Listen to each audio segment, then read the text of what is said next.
Hello and welcome, everyone. I am going to go through the process of promoting each and every one of you to being a panelist. And the reason I'm doing that is because by promoting you to be a panelist, it gives you the opportunity to turn on your camera and your microphones. And we definitely want that. We want to have everybody here and sharing. So please come on in, turn your camera on, turn your microphone on. The intention for the conversation today is to really have a conversation. So let's do that. And I see a couple of you are starting to, and I'm hoping to get all of you doing it. Today's really about the conversation. It's intended to be something that we're discussing and opening up. So the plan for the conversation is to explore lessons from 2020. Let's talk about, what did we learn from the pandemic? What did we learn from protests? What did we learn from all the change that's going on? What do we learn from refocusing ourselves because of all that change? And then let's look into 2021. One of my favorite things is that our code of ethics calls on us to do good. So what are we doing with that? Let's talk about diversity and where we're going with that in the coming year. Setting new goals for ourselves. And then, of course, at the end, have time to give you a quick note on resources and Q&A time. So I'm going to actually pause my share for a moment. I'm so excited to see many of you turning on microphones, that kind of thing. We do want to get all of you live and on camera and in the conversation. Yes, I know we're recording this and it does show that. And it's an important part of the conversation today. So I will once again get our PowerPoint going, and we'll have that up there. And then I've also got the panel open to see everybody, talk to everybody, and have the conversation. So as we move through this conversation, let's get started with our first piece. What are our lessons from 2020? The pandemic, the protests, the change that's gone on, and simply being able to refocus ourselves. So who wants to start this conversation? And those of you that have come in since we started, I am promoting you to panelists so that you also can be sharing your camera and your screen. Let's see. I'm gonna, once I make you a panelist, I believe it gives you the ability to turn on camera, and I know you can turn on microphone. So who wants to come in and start the conversation? At the very least with your microphone. So let's see. I'm going to click to invite all of you to unmute and join.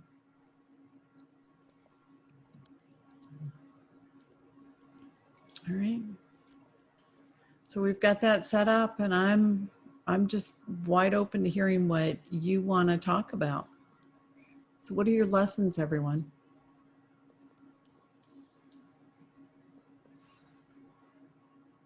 Hi, can you hear me? Yes. Hello? I can hear you. Oh, you can? Yes. Okay, I don't know if she could hear me. Rachel, I see your hand up, and I show that you're unmuted and should be able to talk. Not sure which speaker, let's see.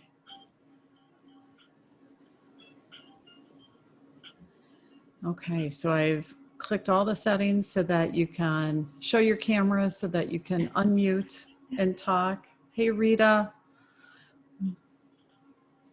We've got Anella in now. So we're getting everybody in. and let's open up the conversation. Who wants to start? I tell you what I learned from 2020 is definitely it's definitely been a year of change. That a lot more Rita, it things. looks like you're talking. Still can't hear me. I can hear you, Rita. Thank I'm you. not sure I should be able to hear you. You know what? I wonder if it's me. Just a second. That's why. Okay, now I think I can hear. Say it again. Okay, well, I think, we've all learned that there's more possible than we've ever thought was possible because everybody's doing things differently. I mean, who would have thought that, we would be doing Zoom a year ago or being much more comfortable with being on camera? Who would have thought that we'd be eating in the parking lots of restaurants? Who would have thought? I mean, it just is so amazing the amount of change that we've all become accustomed to in the last year. When we never thought we liked change, it has just, to me, been amazing the way people have found to do business. And it's just been an amazing year. I think just the amount of stuff that we've had to change, and we are so used to wanting to be comfortable, and now we're just comfortable with being uncomfortable, I guess. Yeah, so true. Who wants to add to that? Go ahead, Anella.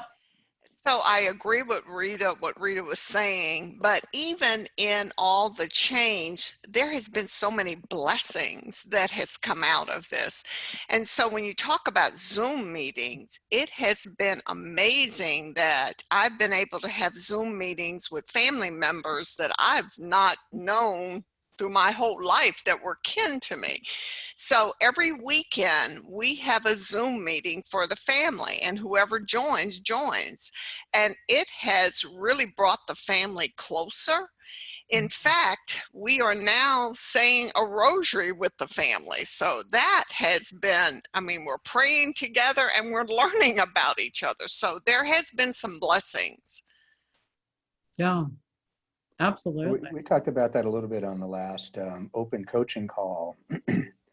And one of the comments I made about that is we've had the technology that would have been available prior to this pandemic, but now people are knowing how to use it. So they're looking for more applications of being able to use it, which is a good use, I think, of technology.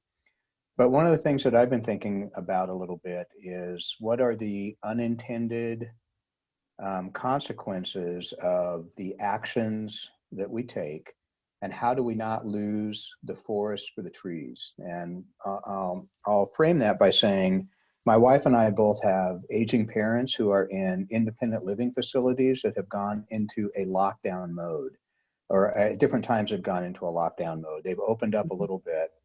And sometimes you have to ask the question, is the social isolation for a senior citizen in a facility like that worse than protecting them from the virus? Are people actually going to sustain psychological impact that exceeds what they might potentially sustain from contracting the virus? So just thinking about what's the most important thing, and if face-to-face, even if it's Zoom, is very important, how do we respond to something like a pandemic in a way that we're being safe and we're being wise and we're being conscious of one another and the different levels of comfort that people have with meeting together, but we don't focus so much on isolation that there are psychological results that maybe we're not aware of yet. Yeah. Hey, Kathy, I decided I was going to coin the term bipolar COVID disorder. Sometimes when we first heard we're going into lockdown or working from home, people were happy about it. And then as things drug on, you get sad. And now I think that that emotional roller coaster can change from day to day. Some days you're glad that you can't go anywhere. It's a good excuse. And then some days, like Phil said, you miss those relationships and the things you used to do. Whether that's going out easily for something to eat, or going out and listen to music, or just going out and having a glass of wine with friends, you miss that. So I think it's been an emotional roller coaster, and I think that's what you see. There's times when things feel very judgy from others, mask or no mask or whatever people decide to do. And so I think, I said, I feel like you feel like you're almost in a bipolar up and down kind of thing. And I think we're still rising and falling, kind of like the waves that you see there on the picture. And we're not, things still don't feel very calm. And so that can be disconcerting to a lot of people in this time. Yeah. Yeah, I like that bipolar COVID disorder. That's a good one, Rita. Yeah. Other thoughts? Go ahead, Trisha. This is Trisha.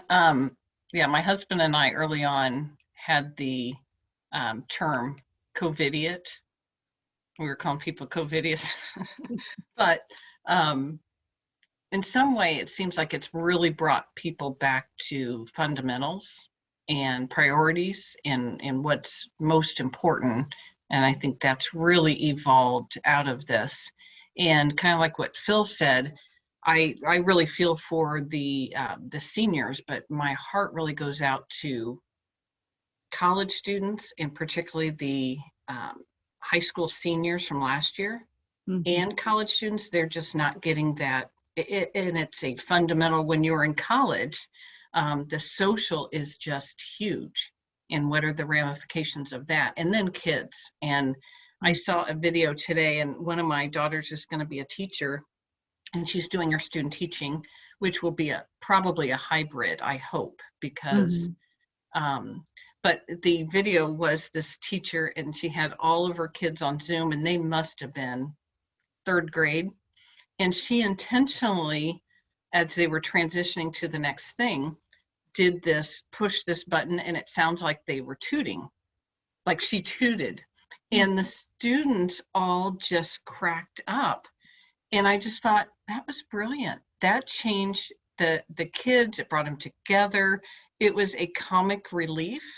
And I'm not going to try it in my webinars, but Kathy, I think you should totally try it. I don't have the button. But it changed the kids. It changed the mood. And I just thought, we need some of those little strategies, because it's Zoom, Zoom fatigue is very real.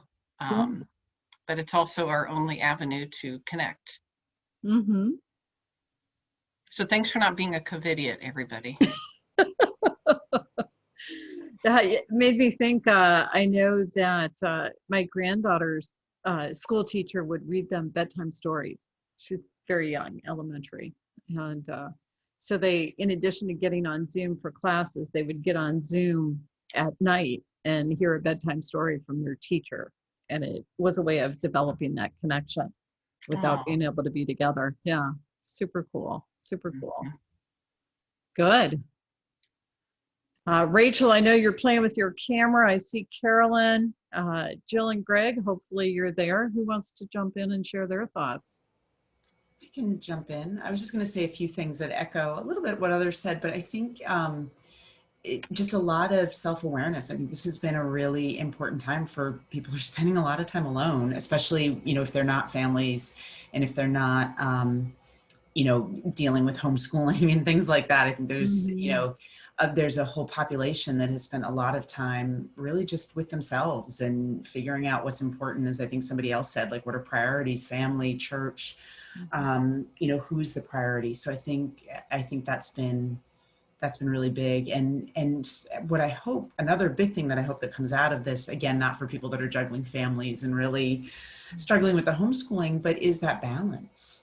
And kind of recentering what the balance is between family and work. And we all are so used to driving ourselves to work harder, make more money, do all of these things, and having all this time with family and friends, whether it's virtual or in person. I'm hoping helps people find that balance a little bit more, so that when we go back to whatever will be normal, hopefully next year, they can still maintain that balance.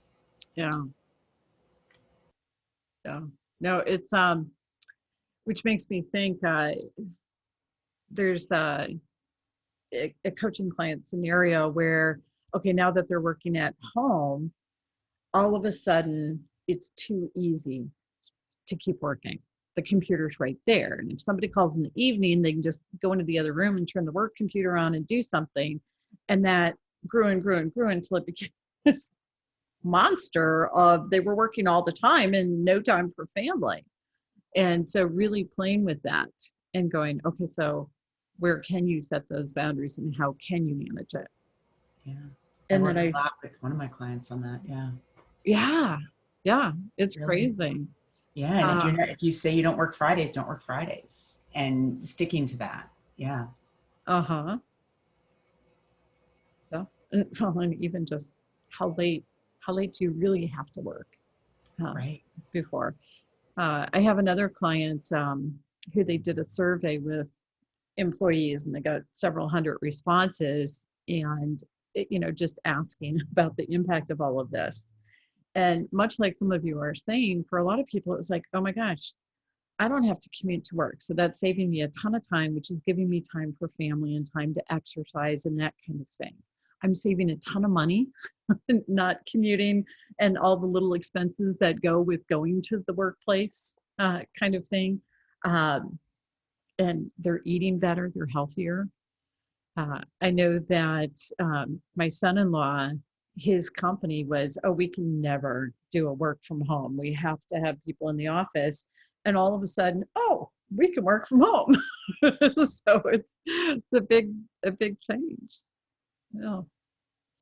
And some of you brought up some of the seniors. I also have heard the extreme cases, seniors that were isolated and committed suicide because of the isolation that couldn't handle it.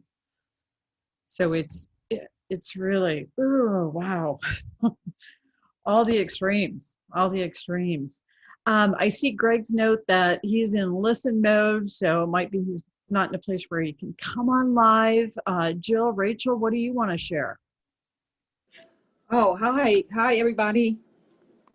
I just wanted to say happy holidays to everybody, and I'm sure that this year will go out and we'll come in with a new year, and I have high hopes that it's definitely going to be, we're going to be in a better position than we are currently. I'm hopeful that we'll be able to get back on track and get back into, well, I hate to say the new norm, but get back to a place that we're used to being, we're used to being.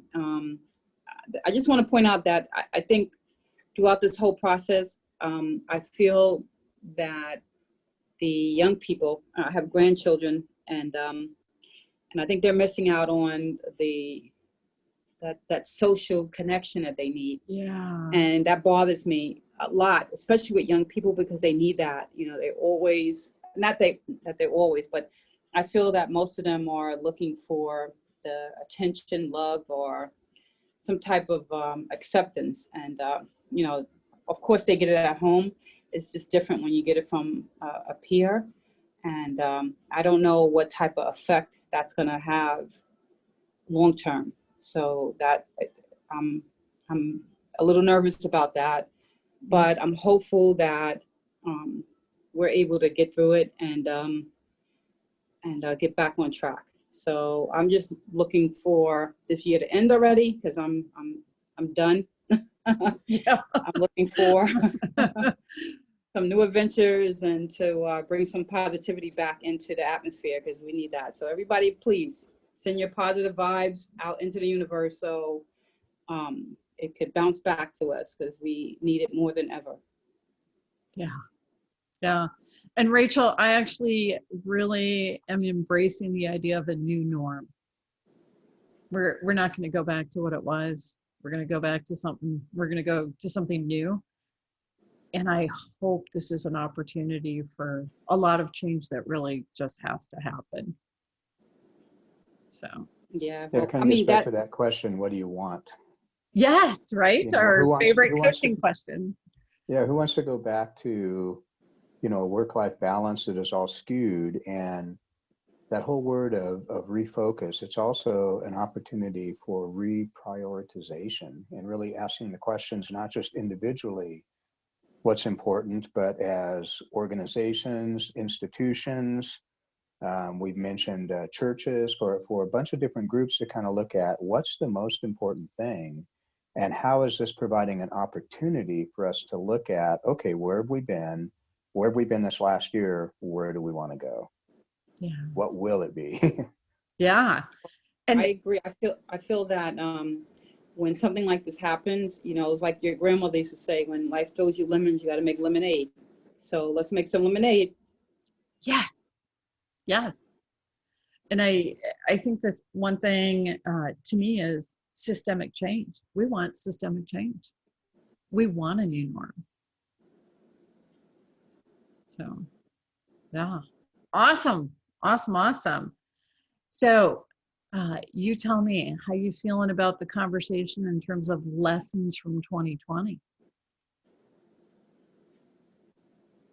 I just think that I have learned to make certain things a priority, and concentrate on health. Family is very important, but you got to take care of you first. So I just went through this whole transition period that I lost 20 pounds, and it and people were noticing it, and I didn't realize that I was that heavy. I didn't realize it until people were like, "Oh my God, what happened to you? You lost a lot of weight." And I was like, "Really? I did?" And uh, and I wasn't really trying. I was just changing. I didn't go on some crazy strict diet. I just started eating different food, and I just started doing a different way of how I eat and what I'm eating. So, and I wasn't even exercising, and I lost 20 pounds. So imagine if I was at my full potential. But it taught me to like refocus. What I keep thinking about, God forbid, if I died tomorrow, what are the things that I wanted to do? What did I want to leave behind? What statement did I want to make? What do I want them to possibly say about me after the fact? And I feel like I'm anxious because I'm not there where I want to be at. I'm not there yet. And I want to do all these things. And I have to learn how to just zero in on that one thing and make that happen before I start, juggling with all these other different, I want to do this, I want to do that. So I've made it a point to work on my business, to work on my webinar, to work on the content of what information I want to put in there. And, and that's why I'm back with attending these webinars, because I need to stay focused, and I need to my mind has to be in the game, and I have to refocus a lot of what I want to do. And I'm just trying to prioritize it, put it in some type of order, and just make it happen. Yeah.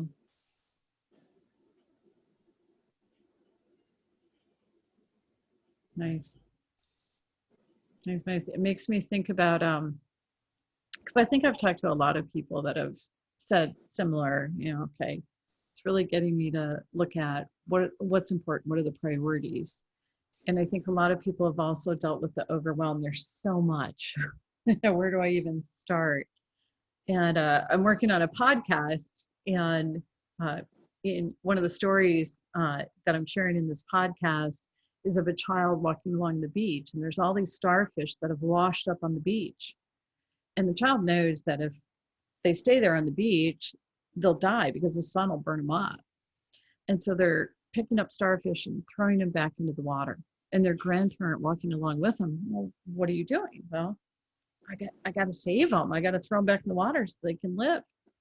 And the grandparent says to the child, you can't possibly save them all. There's too many. And the child picks up the next starfish and throws it in the water and says, I saved that one. Wow. Yeah. And so I think for all of us, it's, I can't do everything. I can't fix all of it. Where can I make a difference? And focusing there. I could definitely relate to that. Yeah. Because I'm constantly trying to fix everything, and I've been telling myself I don't have control of everything, and I need to accept that and just let things work itself out and stop trying to control everything. And that's one of my biggest issues. Like, I'm going to fix this, I'm going to fix that. And I can't do that. I physically can't do it. So I have to tell my mind that, because my mind has to catch up with, you know, what I could actually really do. And I like that story, you know. So I didn't save all of them, but I saved some. Yeah. I'm going to use that. Okay. Absolutely. You can even find it online. It's like a tale or something that's been around Oh, for a okay. time. Oh. Yeah. Yeah, it's a good one. Phil, it looked like, yeah, go ahead, Phil. You were going to jump in. Yeah, I was just going to say that whole thing about fixing. Some people in the past have commented that men or males tend to be fixers. You know, they need to focus on a task, and women tend to be potentially more relational. And whether or not that's true, if somebody has a desire to fix something, at some level, if you kind of step back a little bit, it's really the desire to have control. And when you're in a situation where things are out of control, you want to have control. So if you can just work on one thing and deal with one thing, it gives you, and what is truly within your sphere of control. So what are the things you can control? You could control your responses. You could control your emotions potentially. So in the midst of that, I'm thinking of the second bullet point, protests. And one of the things that I was thinking about during all of the protests is how much pent up anger there was, and how the anger was released and was really targeting things that in some respect were unrelated to the protest. So I remember somebody here in Denver just making a comment before there was going to be an event downtown. They just went downtown and they were looking around, and they saw piles of bricks that had been deposited by people that were planning on throwing bricks through windows. And it's like, there's all this pent up anger. So what can you control? You can't control the pandemic. You can't control whether other people are going to social distance appropriately when you have to go to the grocery store or have to go out. But you can work on controlling your responses and controlling that anger. And with something like anger, you don't have to buy into it. And I think sometimes we have a major interstate in Colorado called I-70, and it goes into the mountains. And on the weekends, when people want to go up to the mountains in the summer to, you know, camp or hike or whatever, and in the winter for skiing, the traffic just gets really, really backed up, and people get so aggressive on the highway. And if you're in a place in a metropolitan area where you have traffic, you know how people get aggressive in traffic, but you don't have to buy into it. It's not something, you don't have to participate in that, and you don't have to let what I call that spirit of aggression impact you. You can just say, I'm not about that. I'm just going to either go the speed limit, or I'm going to do this, and I'm not going to let the aggression of other people change my level of peace that I'm experiencing right now, or that I want to experience. Yeah. Yeah. So, Phil, I want to build on what you're saying, because this, do I have to buy into, or that kind of thing. So ICF changed their code of ethics this year. And in the code of ethics, number 28 calls on us to do good. And the chapter I'm writing, we put out a book each year, and the chapters are written by graduates of the program. Anella's written a chapter in the book. And the chapter I'm doing this year is called Doing Good. And no, I don't have to buy into that anger. And yeah, sometimes it's directed at unrelated things. I do want to take the time to understand what's driving it and what's behind it. And so I started diving into the research, and it was absolutely fascinating. I'm going to share some of this in this chapter. I'll give you one example. If there's a car accident, oh, Tricia has to go. She had a client call. If there's a car accident, women are 47% more likely to have traumatic injury. And the reason for that is because cars are designed for the male body. So it's this invisible thing. We don't even know it's there. And there are a lot of systemic things in place that impact people based on race or religion or gender or sexual orientation or all these other things. And we don't even know they're there. And then the people who experience that impact, some of the anger comes from that. Some of the anger, I think, also comes from the shutdown with the pandemic and the impact that's had. So there's reasons behind the anger for people. And so without buying into it, what makes sense for me? Can I take the time to be aware of what's behind it, what's driving it, and then back to, okay, can't save it all. Which starfish can I pick up and throw back in the water? What can I do? Yeah, just one other comment on that. To use the traffic example, there's a difference between just simply not buying into the aggression and turning that into doing good. So when traffic is backed up bumper to bumper and you've got 2 or 3 lanes and somebody needs to get over into the right lane for an exit and they're in the left lane, people don't let them in. So an example, out of ethical theory, there's a difference between principles of non-malevolence or not harming people and principles of beneficence or doing good. So you could actually do good by saying, not only am I not going to be angry, but this person that needs to get over, I'm going to allow them in because no one else is allowing them in. So that's an example of doing good. Yeah. Yeah. I live in LA, so everything Phil is saying resonates greatly. No, there's not any traffic there. Well, even now there is, sadly. But no, it's really interesting what Phil is saying. And then there's also, there's just the effects in your brain of when you make that decision to do something nice, even if somebody is being, kind of a jerk and they're, trying to get here. We always get the people that wait last minute to merge into the exit and then they stop all the traffic in the lanes next to it. It's a nightmare, but it does cause a lot of road rage, as we get in the news everywhere. But even just that act of letting somebody in, the effect that it has on your brain and what your brain actually does it has huge benefits to us overall, as far as our emotions and our happiness. And the other thing, Phil, that you made me think of is, when I see people fighting like that on the freeway, I'm always like, if you were in the grocery store, would you do that? Like, would you actually push somebody out and inch your cart up to not let them get by when you're face to face with them? So I think our cars provide a very interesting protective barrier for us that allows us to behave badly, that if we were in person, we might not do.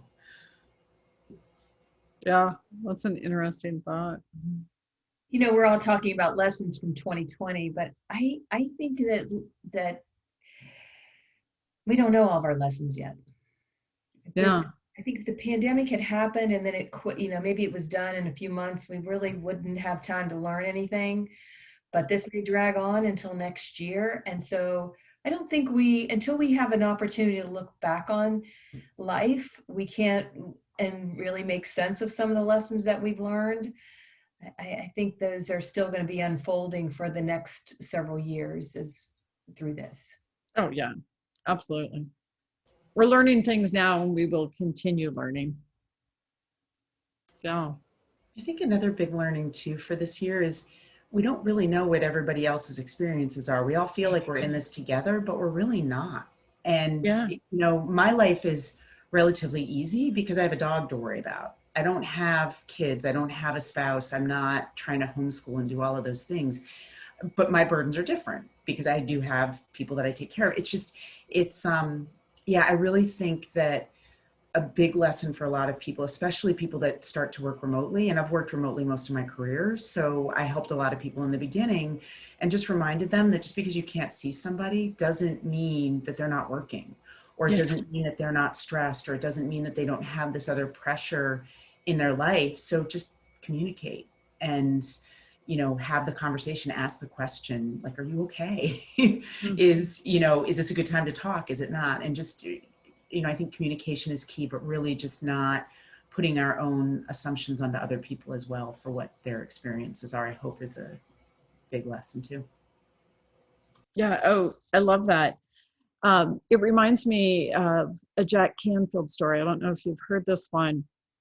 He gets on a subway in New York, very crowded subway car. And have you heard this one?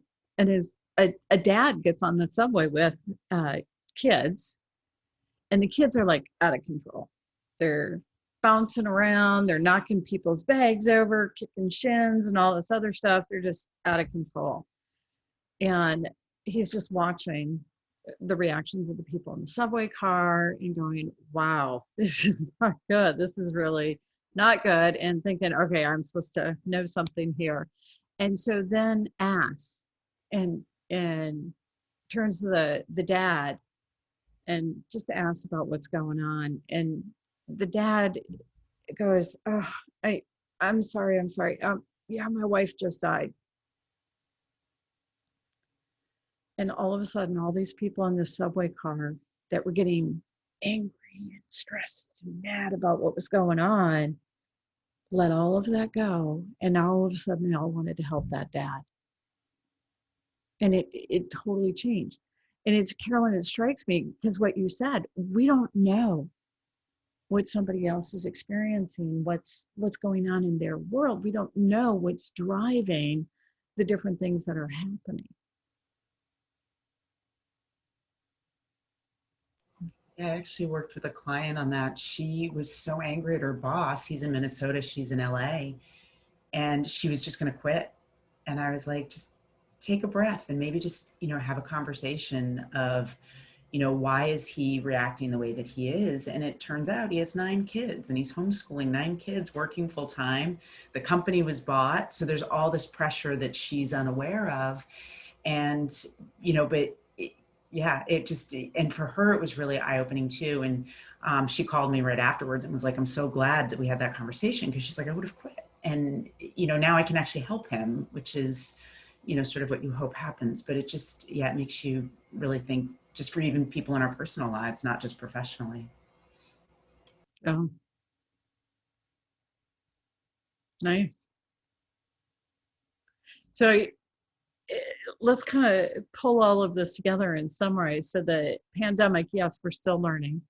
We're noticing things about, the good things that have come out of it. Yeah, the challenges as well.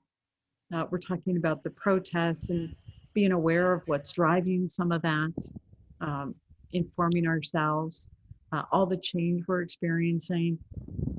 And we don't know what's happening for somebody else or what their circumstances are. We don't know what we don't know.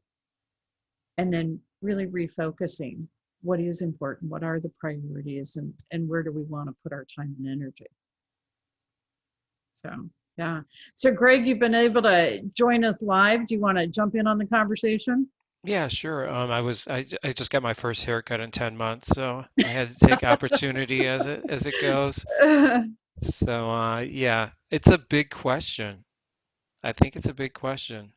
I don't exactly know how to answer the question, and I can't put it in like couple sentences, but yeah, I like what we were sharing. For me, it's been eye-opening. Yeah, it's definitely been eye-opening. So, and yeah, the one thing I thought the world was coming to an end, like probably most people, and I found out it did not come to an end, but unfortunately, it's come to an end for many hundreds of thousands of people. And I think I have been an issue I've experienced is just people not recognizing um, that they've been in denial because they haven't been doing the right things, like similar to people not wearing seatbelts when it's conclusive that this is what you're supposed to do to stay safe. And I find that has been that's been a big challenge for me just in dealing with people. Mm-hmm. Um, I've been pretty conservative, but my stepdaughter, just got COVID, and we got tested and we were negative. But it was clear to me that she was doing things that were risky a little Mm-hmm. bit, and yeah, it's kind of sad to me. But I mean, but then I put the focus in on myself, and I say, what do I do what have I done in my life? What do I do that makes me dangerous and risky? So it comes back to me. I have to come back to me and be like, and then have that empathy and compassion. But it's still a struggle. Yeah. Yeah. So Um, then it's, and with other people I deal with, work with, that aren't maybe doing how I think they're supposed to be doing things, right? Full yeah. of And, control action. and what's driving that? What's Yeah. behind that? And that was Uh, before the pandemic. So there's things happening before the, I mean, like, is this just about the pandemic or is this just about, my problem, my issue? mhm. And usually it's my issue, but it might be exasperated by the pandemic. Yeah. So It's, yeah, because people have different reasons for choices they make. absolutely. Yeah. Interesting. Very interesting. I, I've worked with a lot of people over the past year that are in healthcare and heard some amazing stories there. I have a family member that's actually in the funeral business and amazing stories there. And then, of course, the coaches and some of the things coaches are supporting clients with and working on. Um, and it makes me go, okay, so I understand the reason they're not wearing a mask and I understand the reason they're wearing a mask. And I'm not sure which one's right. And I don't even know that it's my job to figure out which one's right. It's, what's right for that person. It's been a process, definitely been a process. But Kathy, I think it's also what's right for you. Mm-hmm. And it goes back to what somebody said earlier about the anger. Mm-hmm. And, where my office window, I look out at a road that has a median. And in the beginning and more recently, I would watch people fight. Like the runners would go by not masked, the walkers would be yelling at them. And you're just kind of sitting here going, okay, I understand the frustration on both sides and why people are making decisions, but the only thing that you can, and I think it was Phil that was saying this, the only thing that you can control is your response. So the anger and the frustration, I think, came a lot from fear in the beginning because people just didn't know, and so the easiest response was just to get angry, and I don't know, just it manifested in a very different way. But at the end of the day, just you can walk around or choose a different time to walk, or, I know it's not a deal to go walk in the street, but if, being careful, like just, you can only make your own decisions. You can try to understand others, but you have to also do what's right for you. Yeah. Yeah. It's interesting. We actually had COVID, in my husband and I in September, and we got it from my mother-in-law. And the reason we live where we live is to be caretakers for my mother-in-law. And she got it. And so of course we were going to get it. There wasn't a lot, around avoiding that. And the whole process of, calling people and, who have we seen, who have we talked to, or that kind of thing. And it's, yeah, we've done a lot of precautions, and so it's been interesting. Well, the good news is you don't have to wait for the vaccine now. Yeah, right. Depends on who you talk to. The information is mixed on that one too. Can you get it again? So yeah, crazy. And did we feel like we did anything wrong? No, can't do anything differently if I go back and rewrite that part of it. Did other people have different opinions? Probably. So yeah, good. The hard part too is the judgment, right? Like, I mean, I'm quarantined right now because I was potentially exposed, and I literally see two people, and it's so it's like I don't feel that I'm doing anything wrong, but there was something is happened along the way, but it's sort of this strange place of judgment of, well, what is she really doing? Like, Mm-hmm. like, Yeah. yeah, and again, that goes back to the anger, the frustration. But this is even with the political climate. There's just so much judgment and anger and finger pointing as opposed to just listening and learning, and I don't know. Yeah. And what can we do? Yeah. Right. Yeah. And that to me is the big piece of the refocusing. What can we do?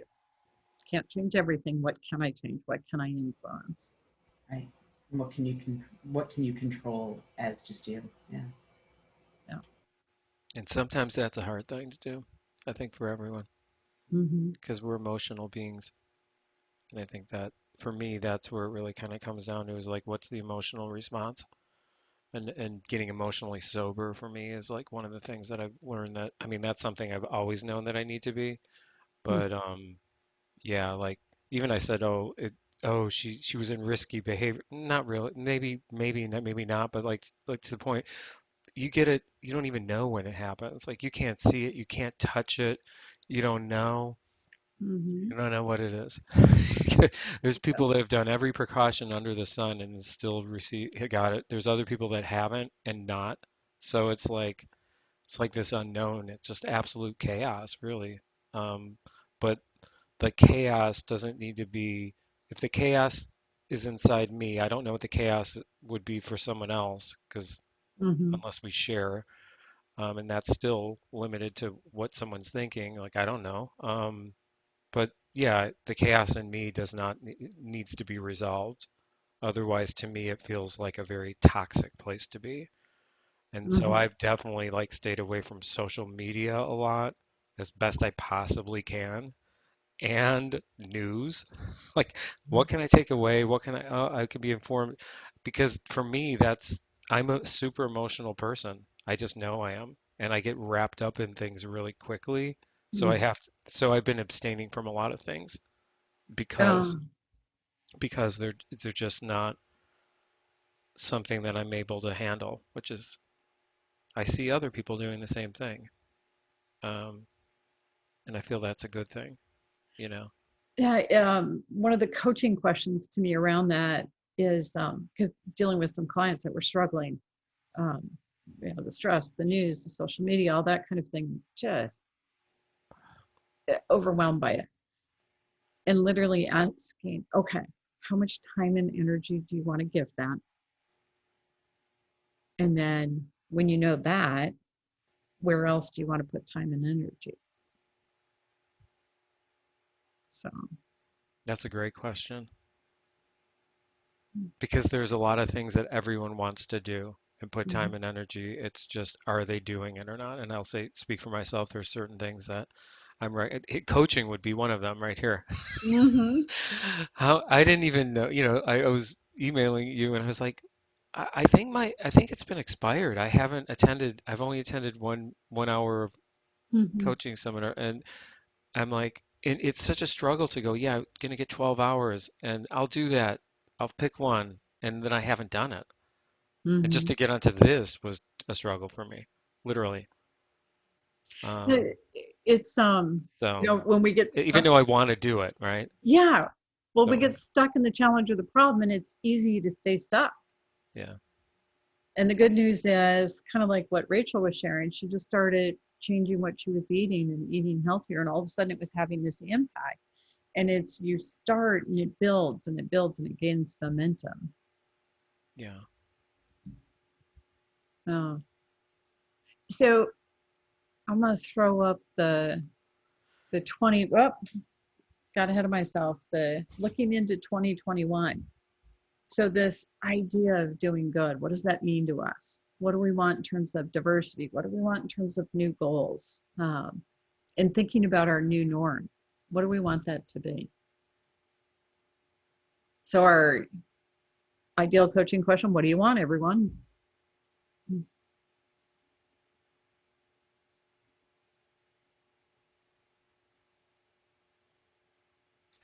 So for me, when I see the phrase doing good, I am teaching more financial literacy classes for a nonprofit organization, because what I'm finding is that there are so many people that are out there that are losing their jobs, and the financial literacy space is a huge need. So when I got the call that, Nell, I know you've been teaching, sorry about that. I know you've been teaching classes in person. Now you can't do it. We're going to do them online. Will you do that? Absolutely. So I see, when I think about doing good, that's what I'm going to do going forward, because I know in 2021 there's going to be a huge need. There was one before, but 2021, oh my goodness, it's just exploded. Yeah. Yeah. Oh, absolutely love it. Anella, there's lots of great websites. I used to, like you, I used to actually teach classes on money. So I get really excited about that topic and work with people that really don't know. Well, think about it. They don't teach money in school. And when we're growing up, our parents don't talk to us about it because we're kids and we're not supposed to have to worry about that or whatever. It's not a sexy topic when you go to a party. Gee, let's talk about money and money challenges and how you manage your credit cards or your, whatever else you do. Yeah, yeah. And so it's not out there. And then there's another really good website on underbanking. The whole financial literacy and some of the things that have happened in history, systemic things that have really impacted people's awareness and knowledge around money. So, yeah, good.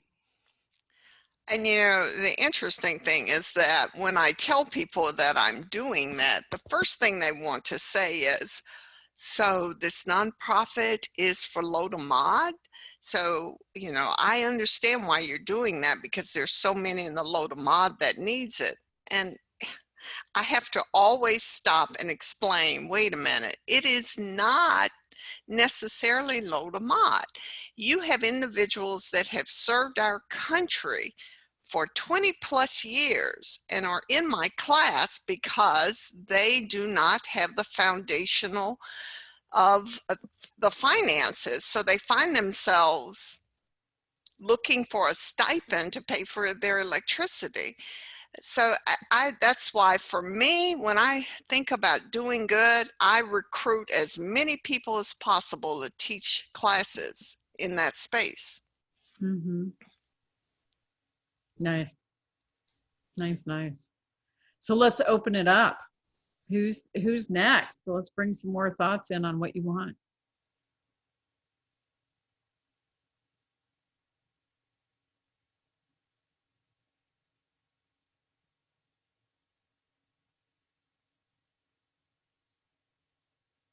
Rita, Phil, Rachel, Carolyn, Greg, who wants to jump in? I was having a conversation with somebody earlier this week, and I brought into the conversation that there are times when you can make a slight change and focus on something, and just with a very incremental change, you can have really positive benefits that come out of that. And I was using the metaphor kind of out of the climbing world, and when you're in a dangerous spot or a crux, you may be really jovial when you get up to that, but it's game on when you're at that crux because you don't want to die. But that whole idea of you can dial it up to where you have a little bit more intentionality and a little bit more focus. And I'm thinking about that in the context of the subway story that you shared, and just the idea of not only that not harming is something we don't want to do, but that in doing good, there are changes that happen cognitively in our brain. There definitely are changes that happen with the neurostructures in our brain. We can actually, the neuroplasticity research would say that we can actually change the neurological structures in our brain by how we think and by how we act. So I think for me, just being a little bit more intentional, where even when you feel like you've gotten the answer from somebody, just dial it in a little bit to make sure you're understanding what their situation is, and really understanding what is maybe behind the issue that they're facing or the thing that they want to change, and really look at doing good to maximize the benefit to the individual by just a little bit more listening and intentionality and making sure that they're understood.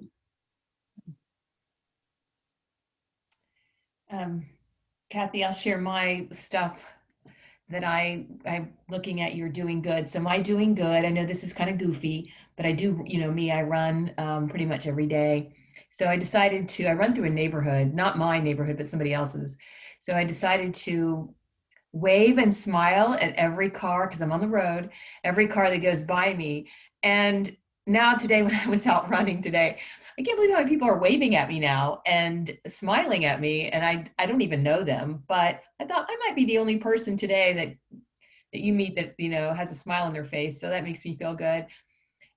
For diversity, trying to be under, you know, when somebody shares something, a different opinion, I really want to tell me why you feel that way. Help me understand what you're seeing that I'm not seeing, and really being more open to that. And then for new goals, you talked about Jack Canfield. Well, he had a class yesterday online, which I took with him on setting goals. So I wrote down my little goals for next year. And also he had you write like 3 or 4 different things you wanted to do. And then he had you do an affirmation, and he wants you to put it so that it's visible all year long. So I'm going to try some new things. I'm not saying I have New Year's resolutions, but I have a New Year theme, a 2021 theme for the year. So Nice.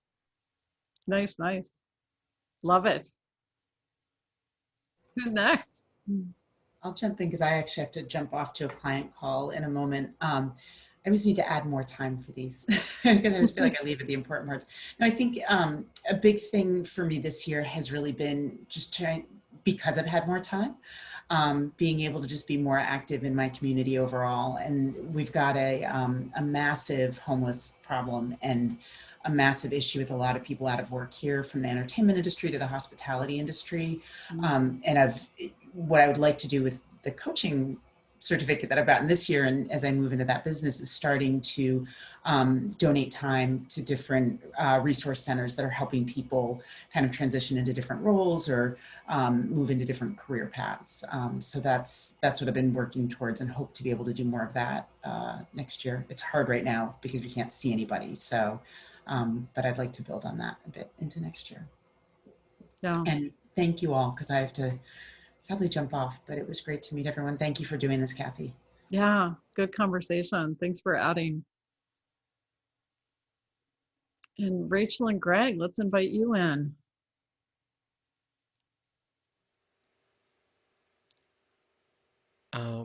I guess I'll go.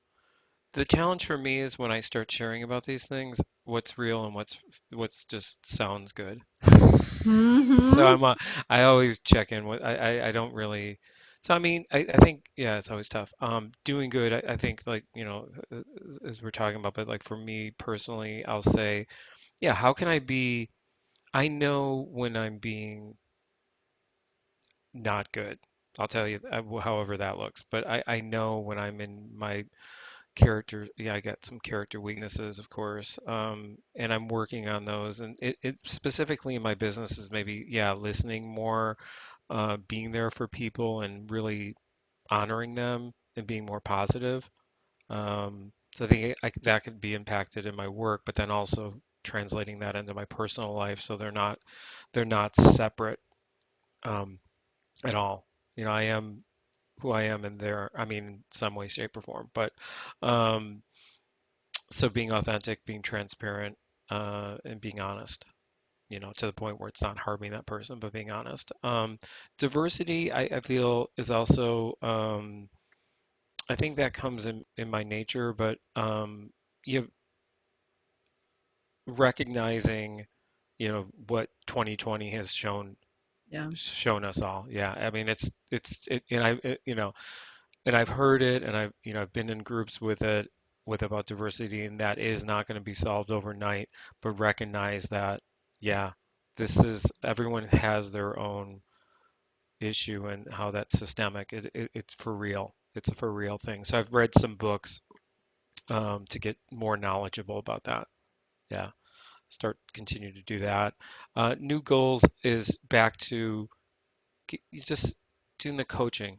get back in coaching, go to webinars, attend classes. I do have a passion for this, but focusing in on that would be one of those goals. So, Nice. yeah. Nice, nice. Good. And Rachel. Hello, yes. What do you Hi. want to, yeah, what do you want to add for looking into 2021? I would like to just be able to get through this year healthy and stay focused on the goals that I have for myself in 2021. That was simple and to the point, right? So awesome. Recognizing where we're at on time. My hope for each of you is that you choose to say, okay, I'm going to think about what I've learned about myself, what I've learned about my circumstances, and how does that learning enhance the coaching that you're doing, and really taking it there. It's an opportunity. All the learning, all that we're experiencing, ongoing learning absolutely has to happen. We've got to be invested in doing that and taking action. I think Carolyn said it earlier, is you start and then it makes it easier to take the next step. And Greg, I think you were talking about that too, and just continuing and building on it and going for it. We definitely want to be available to you as a resource. So let us know what's really going to serve you. We do have the ongoing group coaching happening every week, and that's free access for whoever wants to. That's available to you. Certainly ICF has got things going on. They've got quite an initiative in terms of getting out there, serving people, increasing access, that kind of thing. So there's a lot of effort going on there. We want to support that. We want to do that. We want to be here for you. And then of course the side of services. So we've got the blog, we've got the book series, the free webinars, and actually now the podcast going on. I'm available if you want to have a quick call or, just check in via email on whatever you want.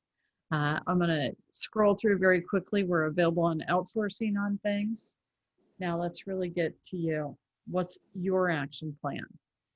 What's your plan to have time for reflection, giving yourself that white space, if you will, to really think? What's your plan for the learning you want to do and where you want to access that, and for intentionally acting and moving forward? So lots of good stuff going on. I do want to say thank you to all of you for being here, for participating in the conversation. I'm happy to hang around afterwards for those of you that still have additional thoughts to share or questions to ask. And of course, recognize that many of you planned your hour, and that's what you had. So that's good too. So thank you, everyone. Thanks, Kathy. Thank you, Appreciate it. Kathy. Kathy. Ready? See ya. Thanks for being here. Anella, I think you're saying something. There you go. Merry Christmas to you. Merry Christmas to you too. Make it a great one.